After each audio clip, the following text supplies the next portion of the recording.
Hi everybody, welcome back. So today I want to talk a little bit about drawing trees. Not one of my best subjects, I must say, but what I'm after in the drawing in this picture is an overall look of a tree. So I don't want to go into the detail like I am, on some of the buildings and things like that. I want it to look like the overall general look is that you can see it's a tree. So I'm doing lots and lots of little squiggles and random marks.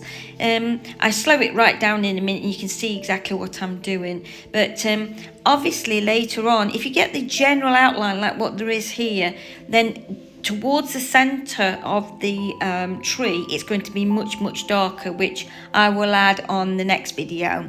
But at the moment, this is how slow that it is that I'm working, and you just hold it in one hand, your pen in one hand, the pen in the other hand. This is the same with painting, and you just do these little tiny squiggles and marks, and putting some splatters in there adds a different mark, which you can see that I splattered up with my my pen, and it gives a nice general effect. Obviously, I need to do some, once you've done some in this direction going across, you also need to do some coming down as well, because leaves and branches of trees, they go up and they go across. But one thing that you do, I will suggest, is that as you can see that I'm doing here, is spacing out the branches and leaving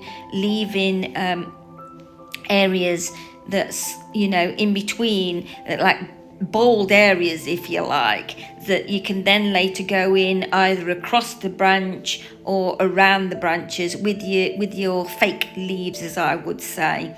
And make sure that, like I'm doing here, a bit like you do with your neuro art, you need to make it an organic shape. So rounding is really important.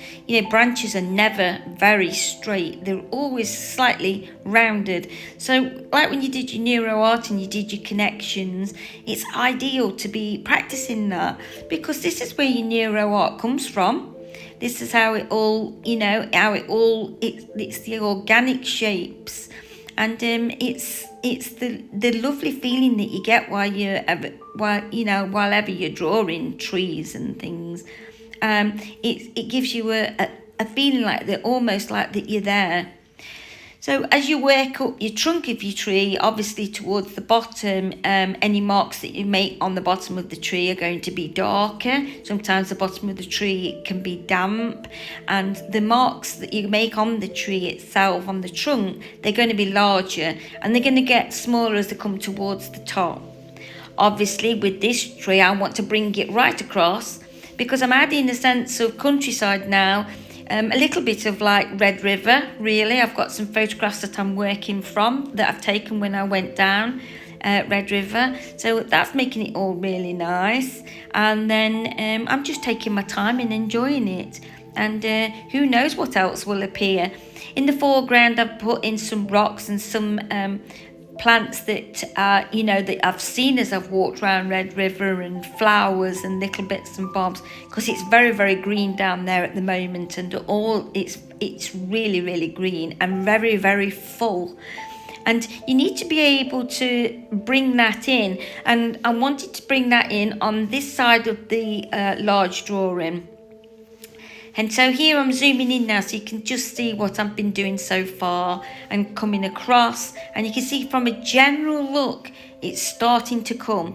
But obviously the tree on the left, I want to bring that right across the other tree that's bald, that's just there, that's right in front of you now. And then towards the center, like I've said, I want to make that much darker, and the trunk much darker. But for today's work, there's plenty, and I'm quite pleased with that. So it's coming along, and we've got right across the page. So that's all really good. Okay, it's making it more of a general look. And obviously then this is where, when you darken in the center, which I should be doing next, this is where your contrast comes in. So it will draw your eye around the drawing. So I'm excited to be able to put all that in next. So I hope you like the little video and the little tip. So if you are doing a little bit of drawing and you're drawing trees, get that general look in and the shape first, and then go back in and do your contrast afterwards. Okay, so I'll talk to you all soon. Bye.